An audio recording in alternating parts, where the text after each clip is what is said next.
오늘 요한복음 5장 두 번째 말씀입니다.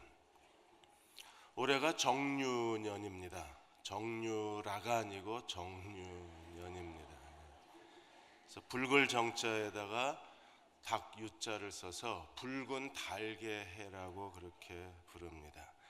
붉다는 것은 밝다는 것이고 밝다는 것은 총명하다는 뜻입니다. 그래서 정유년의 의미가 총명한 선택으로 새로운 출발을 시작하는 해라는 의미를 갖고 있다고 합니다. 우리가 2017년도에 정말 총명함으로 올바른 걸 선택하고 새롭게 시작할 수 있으면 얼마나 좋을까요? 닭의 해인데 아이러니하게 지금 조류 인플루엔자로 인해서 닭이 2천만 마리 이상이 살처분이 됐습니다. 총명한 선택은 과연 뭘까요? 어떻게 해야 총명한 선택을 하는 걸까요? 예수님은 가장 총명한 선택을 하셨어요. 요한복음 4장 34절에 나의 양식은 나의 양식, 그분이 살아가시는 이유, 그들의 삶의, 주님의 삶의 목적은 아버지의 뜻을 행하고 그의 일을 온전히 이루는 이것이라 그랬습니다. 예수님은 나는 아무것도 할 수 없다, 오직 아버지께서 행하시는 대로 나는 행한다고 말씀하시면서 아버지의 뜻, 아버지의 일, 이것을 이루는 것이 그분이 살아가야 할 이유라고 했습니다. A.W. 토저는 이렇게 말했습니다. 우리가 그리스도께 사로잡힌 바 되고 그리스도께 복종한 상태가 되면 우리가 어떤 것을 선택하더라도 우리의 선택은 하나님의 선택이 될 수 있다 그랬어요. 그리스도께 사로잡힌 사람들, 그리스도께 복종한 사람들은 어떤 결정을 내리고 어떤 선택을 해도 그것은요, 그가 이미 그리스도 안에 있기 때문에 주님의 뜻이 될 수밖에 없습니다. 예수님은 평생 동안 아버지의 뜻을 행하고 아버지의 일을 이루시는 것이 자기가 살아가야 할 이유라고 고백을 하셨어요. 요한복음 5장에 아버지의 일에 대해서 예수님이 3번이나 거듭 고백을 하셨습니다. 5장 17절에 내 아버지께서 일하시니 나도 일한다. 아버지가 일하시는 대로 예수님도 일하고 계신 거예요. 아버지가 계신 곳에 그 아들 예수님이 계셨습니다. 5장 19절에 아들이 아버지께서 하시는 일을 보지 않고는 스스로 아무것도 할 수 없나니 아버지께서 행하시는 그것을 아들도 그와 같이 행하느니라. 아버지가 하시는 일을 보지 않으면 아무것도 할 수 없다. 내가 하는 일은 지금 아버지가 하시는 일이라고 말씀하셨어요. 5장 20절에 아버지께서 아들을 사랑하사 자기가 행하시는 것을 다 아들에게 보이시고 그보다 더 큰 일을 보여주셔서 너희를 놀랍게 하시리라. 예수님은 언제나 스스로 아무것도 할 수 없고 아버지가 보여주시는 그대로 아버지의 일을 하셨습니다. C.K. 바레트 신학자는 말하기를 성부 하나님은 보내시고 명령하신 하나님이시고 성자 하나님은 보냄을 받고 순종하시는 분이셨습니다. 그러므로 아버지의 일 안에서 성부와 성자는 하나가 된다 그랬어요.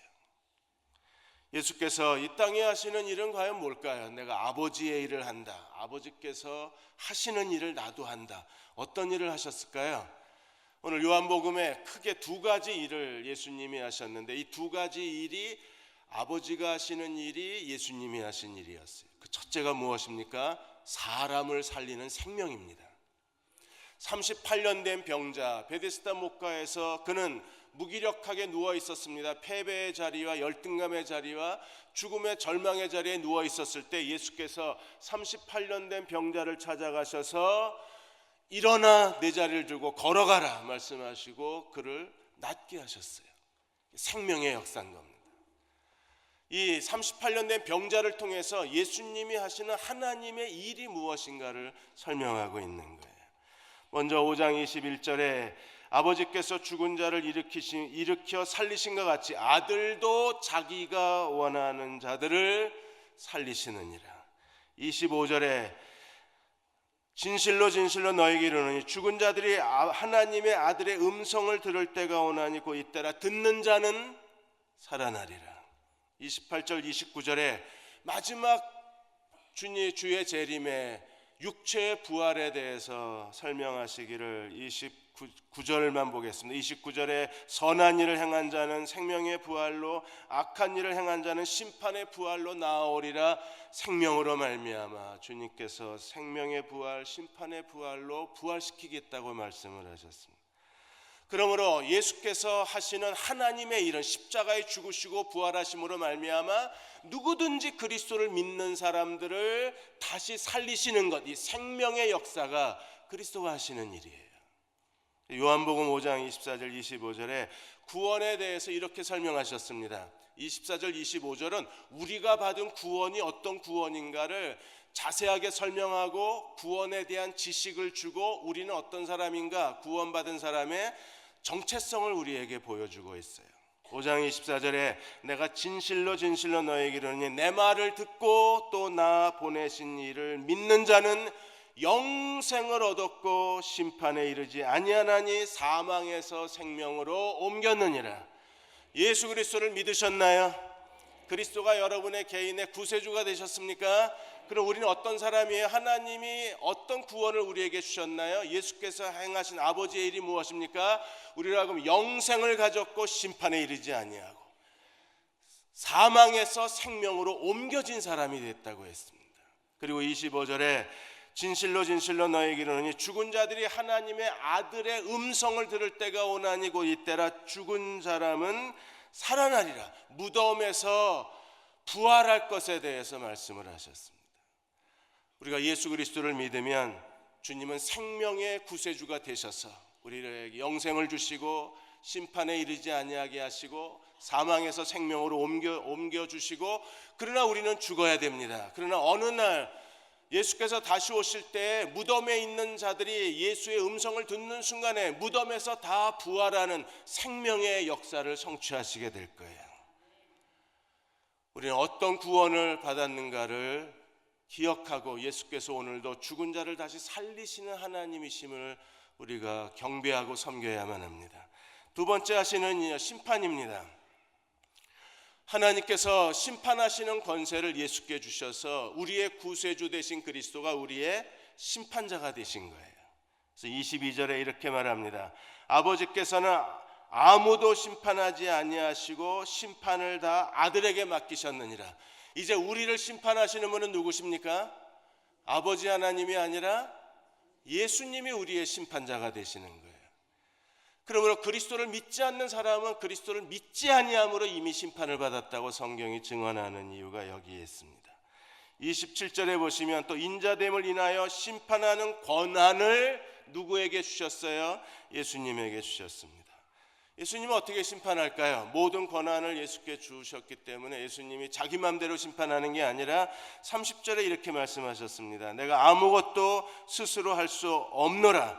듣는 대로 심판하노니 나는 나의 뜻대로 하려 하지 않고 나를 보내신 이의 뜻대로 하려 함으로 내 심판은 의로우니라. 우리가 예수 그리스도를 믿지 않으면 이미 심판을 받았고 그리스도를 믿고 생명을 얻은 사람이라고 할지라도 우리는 각각 마지막 날에 우리의 선악간에 행한 일에 대해서 그리스도께 심판을 받아야 합니다. 예수님도 38년 된 병자를 다시 낫게 하시고 그에게 구세주가 심판주가 되셔서 5장 14절에 뭐라고 말씀하셨습니까? 내가 나았으니 더 심한 것이 생기지 않게 다시는 죄를 범하지 말라. 심판의 메시지를 주신 거예요. 더 심한 건 무엇입니까? 더 불행한 삶이 되지 않게 해라. 더 망가진 인생이 되지 않게 하라. 여러분, 죄는요 은밀하게 우리 속에 남아있어서 우리가 버리지 못한 죄, 고백하지 못한 죄, 해결하지 못한 죄는요 여전히 남아서 우리의 인생에 더 심한 걸 만들어요. 더 큰 불행을 가져오고 우리 인생을 망가뜨리고 우리를 무능하게 만들고 하나님과의 모든 관계를 다 파괴시켜버립니다. 그러므로 38년 된 병자에게 다시는 죄를 짓지 말라고 주님이 엄히 명령하신 것은 죄는 심판을 가져오기 때문입니다. 철로 역정에 보시면 크리스찬이 여행 중에 먼지가 가득 쌓인 한 방에 들어가게 됩니다. 그 방에 들어갔더니 하인이 빗자리를 들고 나와서 먼지를 청소하는데 하인이 빗질을 하면 할수록 더 먼지가 가득해서 숨을 쉴 수가 없는 겁니다.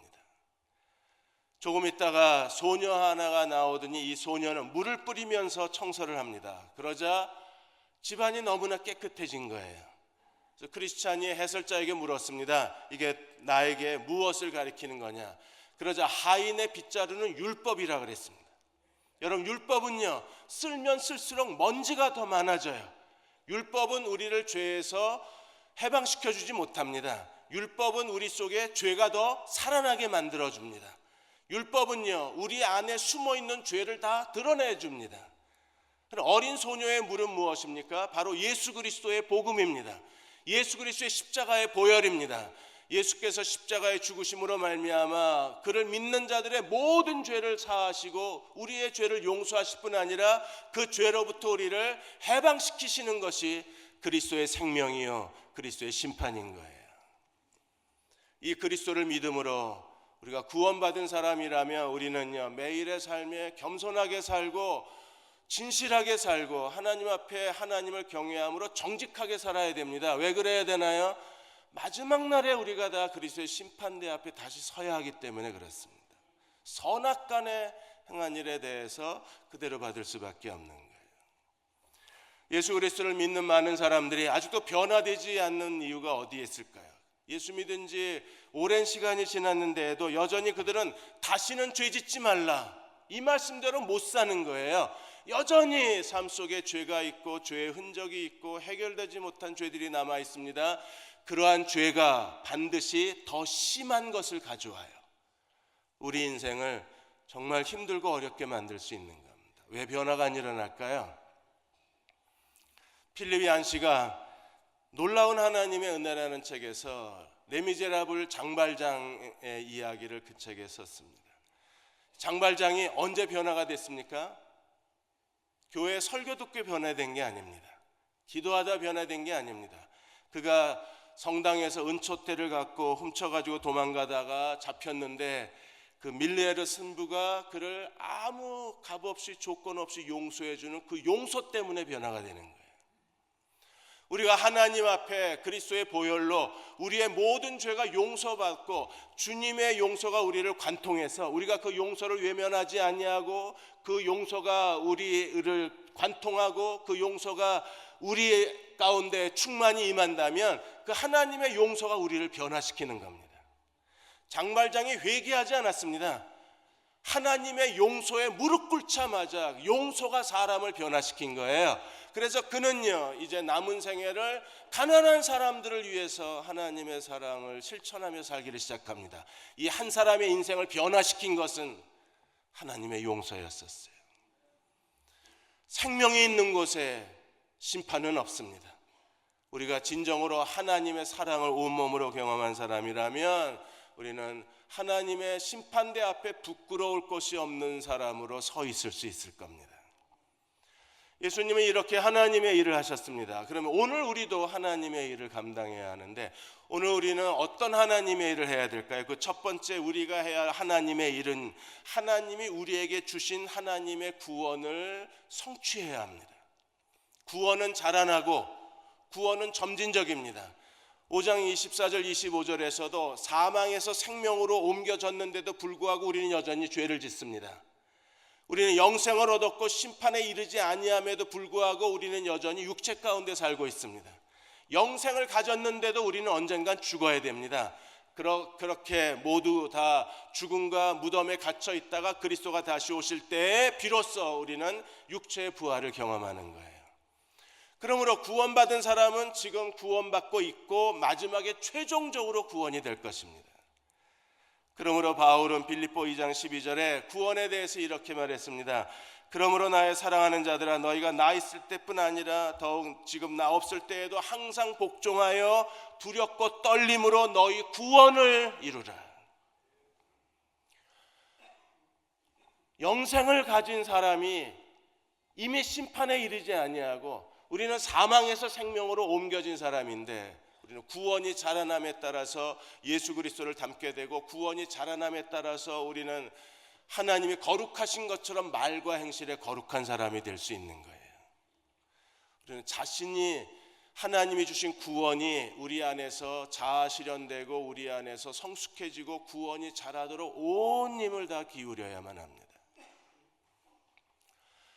여러분의 가정에서 밥 먹다가 쩝쩝쩝 그리고 그 음식 씹는 소리를 내시면 그냥 여러분 참으셔야 될 것 같아요. 이번에 미국의 한 대학에서 다이어트에 대한 여러 가지 비결을 연구하다가 재미있는 사실 하나를 찾아냈는데 밥 먹다가 쩝쩝쩝 소리를 내면 밥을 덜 먹는데요. 그래서 다이어트가 된답니다.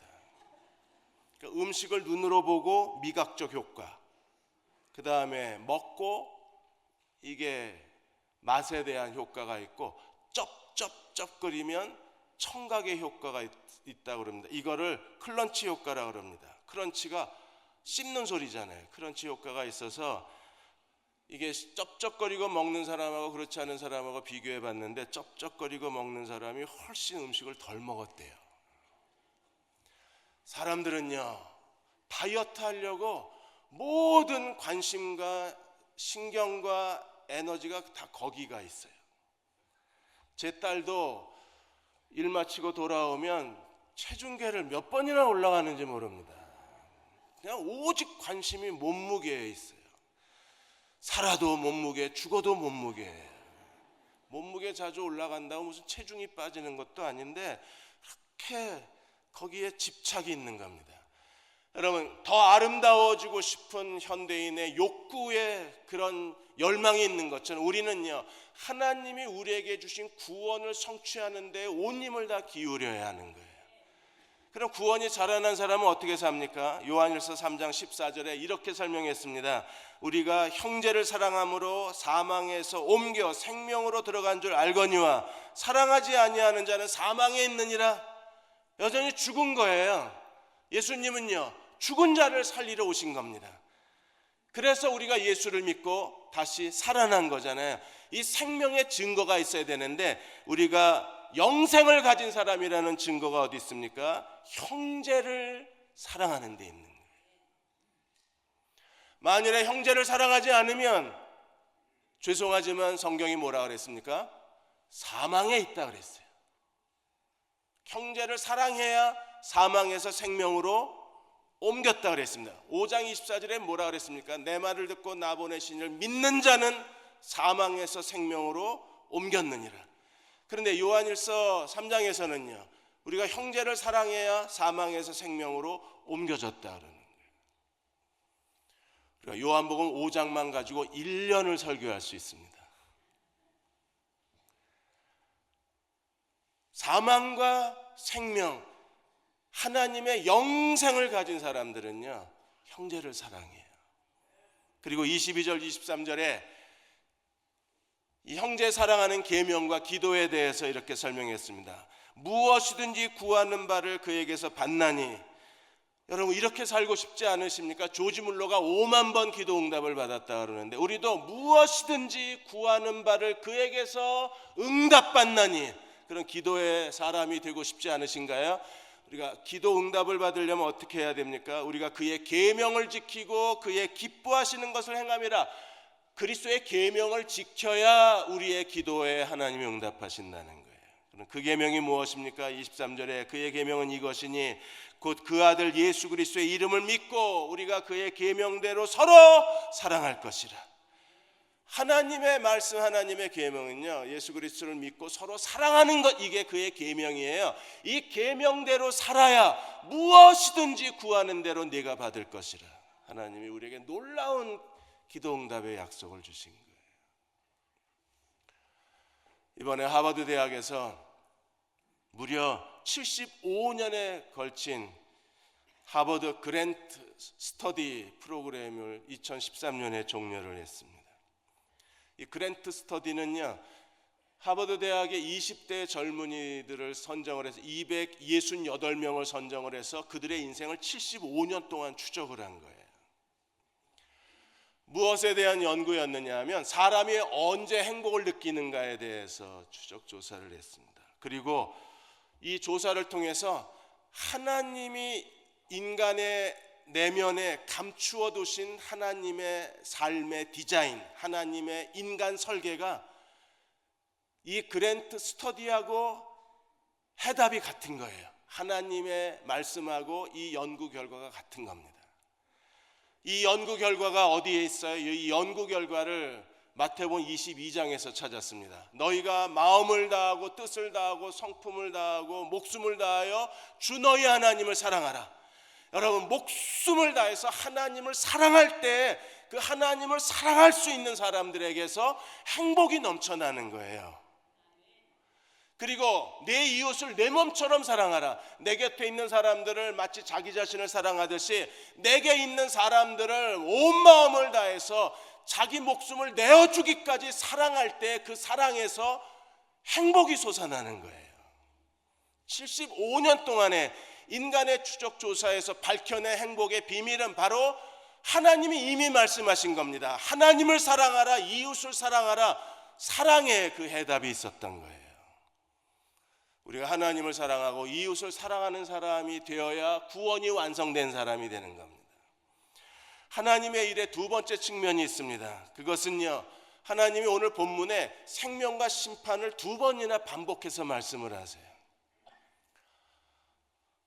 이걸 내가 알아야 되냐? 우리가 구원받은 사람이라면 기본적으로 이건 알아야 됩니다. 예수님이 하나님의 아버지의 일을 하셨는데 생명의 일과 심판의 일을 하셨다는 걸 우리는 기억해야 돼요.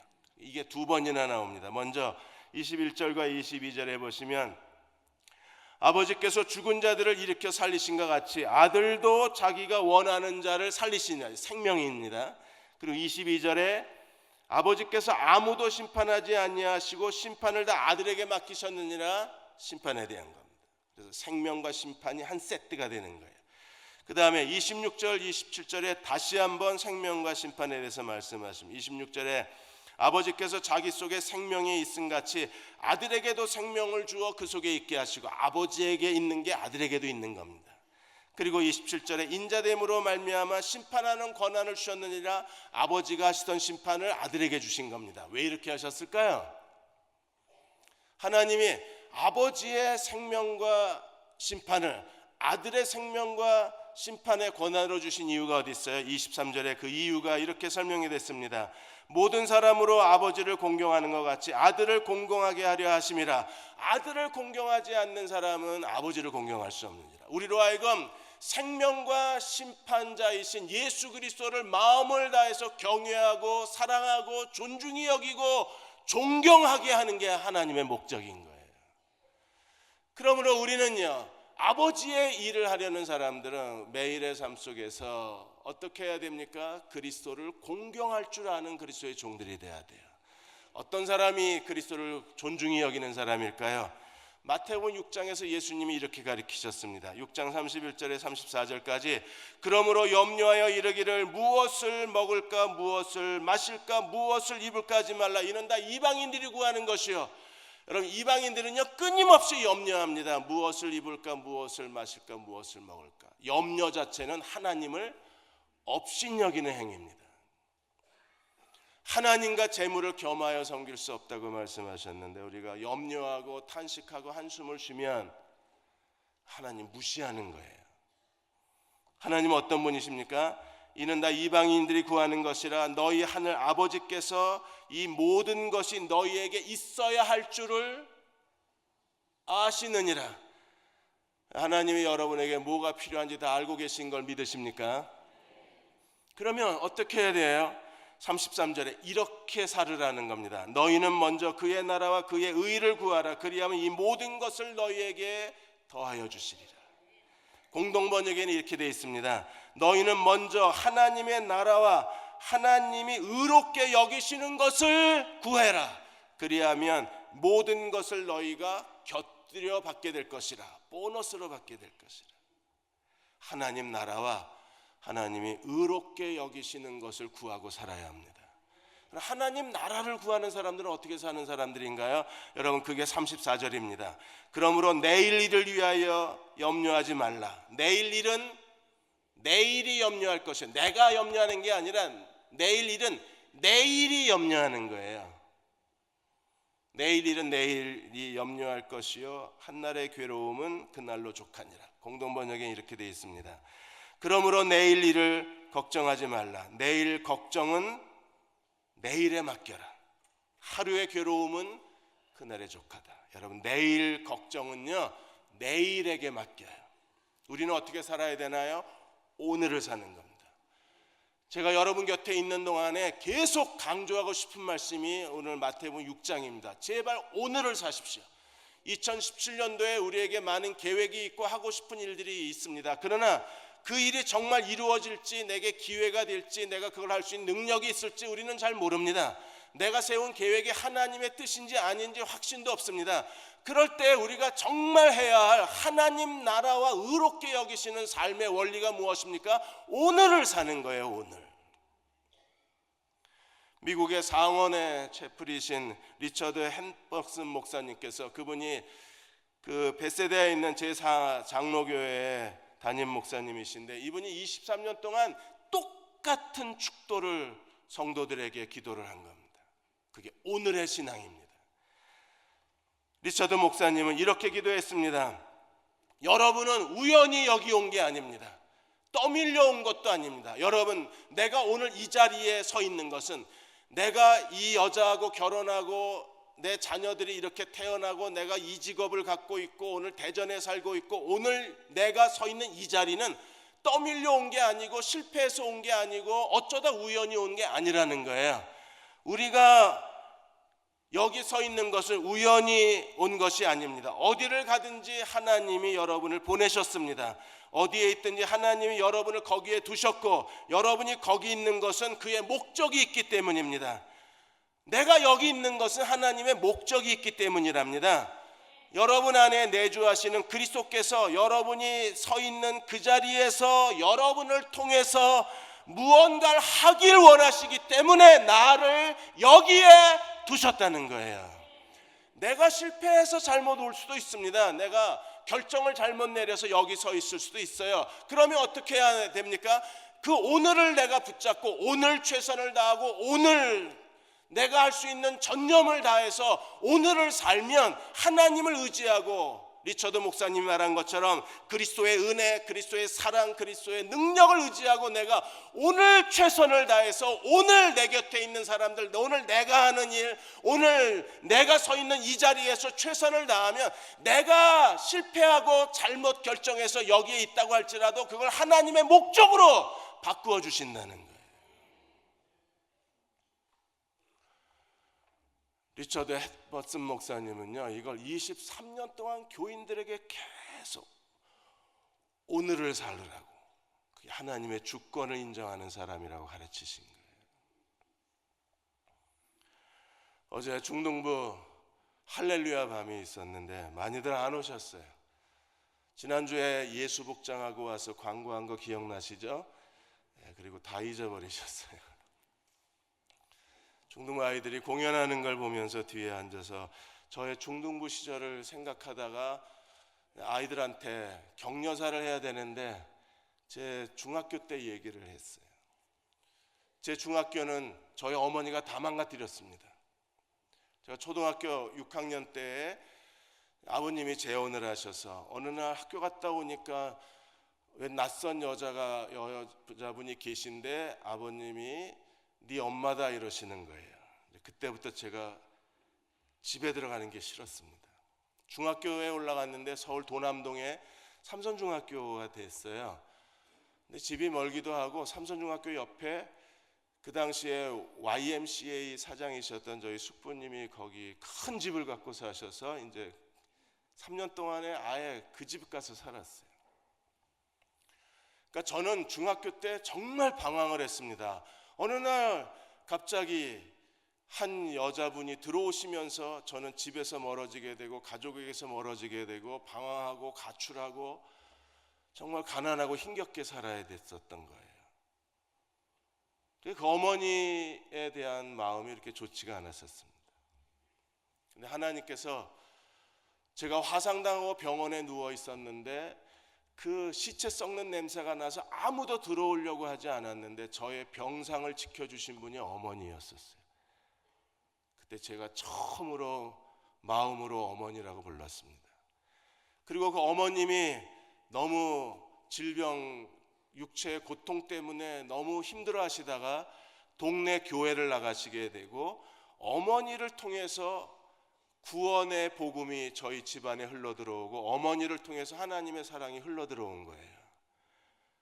만일에 제가 어머니를 외면하고 어머니를 버리고 어머니하고 등 돌리고 살았으면 어머니를 통해서 하나님의 복음이 흘러들어오고 어머니를 통해서 하나님의 사랑이 흘러들어오고 어머니를 통해서 하나님의 소명이 저에게 오는 길을 내가 막아버리는 거잖아요.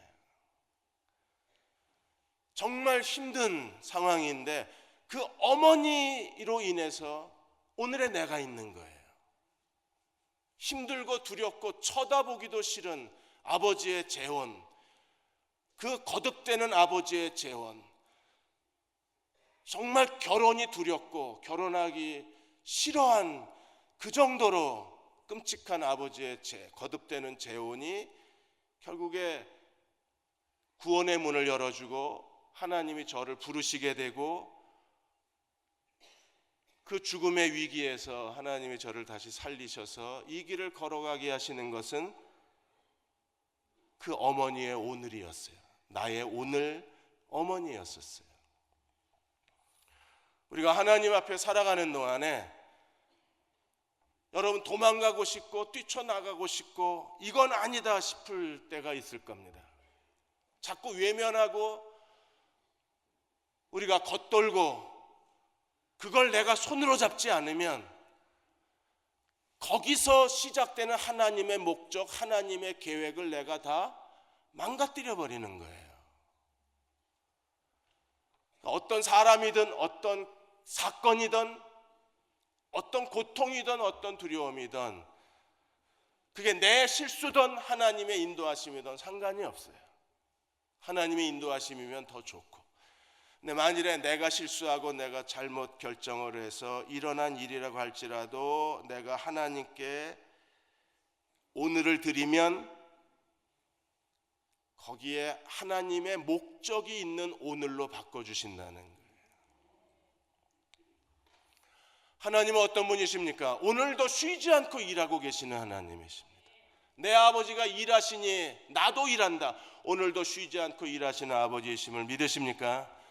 신명기에서 모세가 이스라엘 백성들을 책망했던 것이 바로 이 쉬지 않고 일하시는 하나님이었어요. 신명기 1장 30절에 33절까지 보시면 모세가 이렇게 이스라엘 백성들을 책망을 합니다. 이 일에 너희가 너희 하나님을 믿지 않았다. 어떤 하나님을 믿지 않았을까요? 너희보다 먼저 가시는 너희 하나님 여호와, 나보다 먼저 가시는 너의 하나님 여호와 안 믿었어요. 그래서 두 가지 먼저 가시는 아버지 하나님을 설명을 하는 거예요. 첫째는 애굽에서 어떤 일이 있었습니까? 30절에 애굽에서 너희를 위하여 너희 목전에서 모든 일을 행하신 것 같이 너희 눈앞에서 모든 일을 하나님이 행하셨다. 어떤 일을 하셨어요? 너희를 위하여 싸우셨다. 광야에서 이제 애굽에서 전반부, 그 다음에 이제는 후반부, 광야에서는 어떤 일이 있었나요? 광야에서도 너희가 당하였거니와 사람이 자기의 아들을 아는 것 같이 너희 하나님 여호와께서 너희가 걸어온 길에서 너희를 안으사 이곳까지 오셨다는 겁니다. 정말 힘들고 어렵게 걸어왔는데 그러나 광야에서 하나님이 자기 백성을 안고 걸으셨다는 거예요. 그들이 불평하고 원망해서 책망을 받은 거지 하나님은요 그 광야 뜨거운 사막길에 자기 백성을 품에 안으시고 걸어오신 하나님이셨어요. 그런데 믿지를 않았습니다. 그 하나님은 33절에 지금도 그는 너희보다 먼저 그 길을 가시면 먼저 그 길을 가시고, 여러분 정말 하나님이 먼저 가신 길 맞나요? 이 길이? 아니 먼저 가셨는데 왜 도로 포장은 안 돼 있고, 먼저 가셨는데 구덩이는 파여 있고, 먼저 가셨는데 다리는 끊어져 있고, 먼저 가셨는데 쓰레기는 범벅이고, 먼저 가신 거 맞나요? 예, 맞습니다. 하나님은 먼저 가시는 하나님이십니다. 그리고 우리를 위해서 하시는 이 두 가지 일이 뭐예요? 우리의 장막 칠 곳을 찾으시고 낮에는 구름으로 밤에는 불로 너희 행할 길을 지시하신 하나님. 장막 칠 곳을 찾으시고 행할 길을 지시하신 하나님. 최근에 예능 프로그램에서 샘 오추리, 이 가나 청년이 인기입니다. 가나의 무슨 왕의 아들이라고 소문이 나는데 아니랍니다. 목사님 아들입니다. 고등학교를 졸업하고 우연히, 정말 우연히 한국의 장학생 시험을 본 거예요. 근데 그 시험에 합격해서 한국 정부가 생활비, 학비 다 대주고 지금 서강대학에서 컴퓨터 관련 공부를 하고 있습니다. 그가 한국은 정말 매력적인 나라라고 말하면서, 한국은 자기가 원하는 걸 다 성취해준 나라라고 말하면서 국민일보와의 인터뷰에서 이렇게 말했습니다. 이게 다 우연이 아니다. 내가 한국의 장학생 시험 합격하고 그리고 대학에 들어가고 예능 프로그램에 나오고 이게 전부 우연이 아니라 모든 게 하나님의 계획, 모든 게 하나님의 뜻이었다는 거예요. 그가 한국에 와서 한국이 이렇게 발전한 이유를 찾아보니까 두 가지 때문에 한국이 발전했다고 느꼈답니다. 하나는 한국 사람의 근면성이고 또 하나는 한국 사람의 교육열. 그래서 가나에 학교를 세우고 싶어 했어요. 저희도 작년에 가나에 초등학교 하나를 세웠습니다. 그래서 샘 오추리가 이 가나에 학교를 세우기 위해서 그 오렌지 액트 캠페인을 벌여서 5천여 명의 사람들에게 7,500만 원을 모금을 했습니다. 그리고 가나의 아주 그 빈민가인 그 보보스 지역에다가 학생 1,000명이 들어갈 수 있는 학교를 세웠는데 그 학교 이름이 572입니다. 읽으면 572. 자기 이름이 오추리, 사무엘 오추리. 그걸 그대로 숫자로 만들어서 572, 572 학교를 세운 거예요. 아버지가 청소년 사역을 하시는데 이 사무엘 오추리 형제한테 항상 강조하는 게 겸손해라, 한국 사람을 사랑해라, 그리고 하나님은 절대 변하지 않으시는 분이시니 더 큰 것을 기대해라. 여기까지 온 거는요, 하나님 선물입니다. 하나님의 인도하심입니다. 하나님의 뜻이었습니다. 하나님이 샘 오추리를 대한민국에 데리고 오셨습니다. 그 하나님이 변하지만 않으신다면 샘 오추리는 하나님이 더 큰 것을, 더 은혜와 더 큰 선물을 그에게 허락해 주실 거예요. 그러므로 아버지는 하나님 변하지 않으신다. 내가 더 큰 것을 기대해라. 하나님은 쉬지 않고 일하시는 분이십니다. 우리의 장막 칠 곳을 찾고 계시고, 그리고 낮에는 구름으로 밤에는 불로 행할 길을 지시하시는 하나님이십니다. 2017년 먼저 가시는 하나님, 앞장서서 가시는 하나님과 동행하는 믿음의 종들이 되셔서 하나님이 우리를 위해서 예비해 놓으신 모든 것들, 아니 내가 실수한, 내가 서 있는 이 자리가 하나님의 계획의 자리, 하나님의 목적의 자리로 바뀌어지는 놀라운 믿음의 축복이 있기를 주의 이름으로 축원합니다. 다 일어나셔서 312장 1절하고 3절 부르시고 기도하고 축도하겠습니다.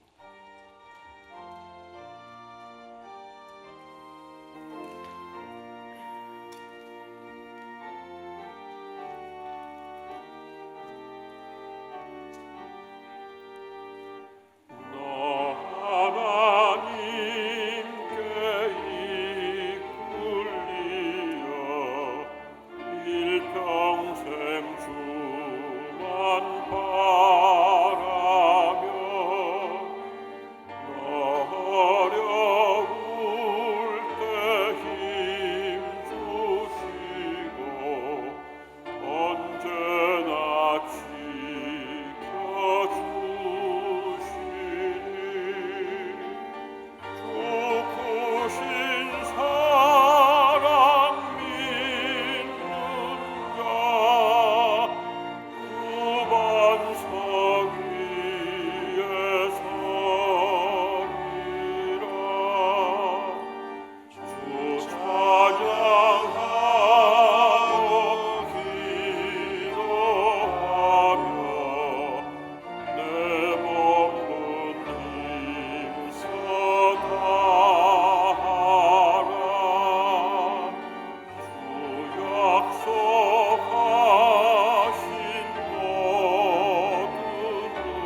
너희가 너희 하나님 여호와를 믿지 아니하였도다. 이 일에 어떤 일입니까? 너희보다 먼저 가시는 너희 하나님 여호와 그 하나님을 믿지를 못했습니다.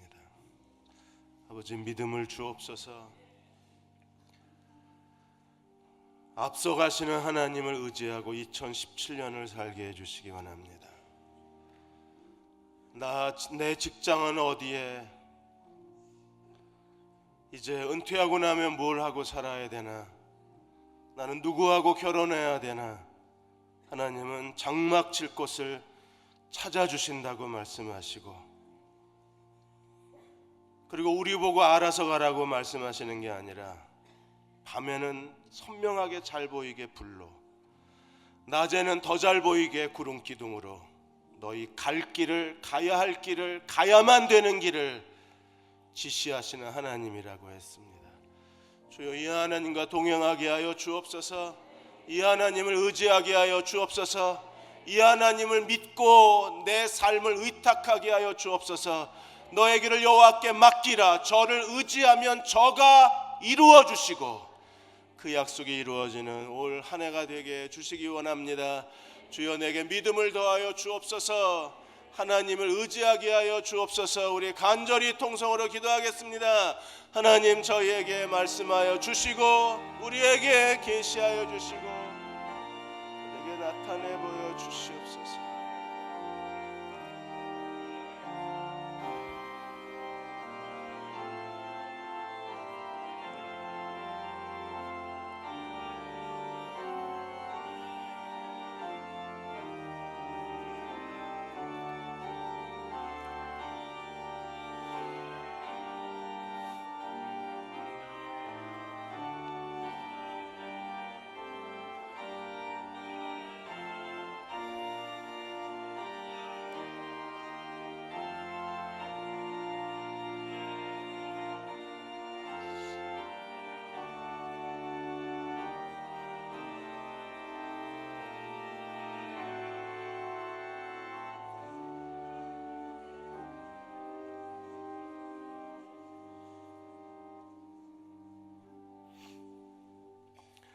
우리 하나님, 내게 주신 구원을 아름답게, 하나님 기뻐하시는 구원의 사람으로 구원의 자아를 잘 만들어가게 하여 주시고, 날마다 앞서가시는 하나님의 손을 잡고 그 하나님의 인도하심을 따라 순종하며 나아가는 저희가 되게 주옵소서. 쉬지 않고 지금도 일하고 계신 하나님, 그리고 아버지가 하시는 일을 보게 해주시고 저희도 순종함으로 나아가는 2017년이 되게 해 주옵소서. 지금은 우리를 죄에서 구원하신 우리 주 예수 그리스도의 은혜와 하나님 아버지의 그 크신 사랑하심과 성령의 인도하시고 도우신 은혜가 2017년 1월 1일 첫 주일 예배를 드리고 돌아가는 모든 교우와 가정과 자녀들과 우리의 간절한 기도 위에 지금부터 영원히 함께 하시기를 간절히 축원하옵나이다. 아멘.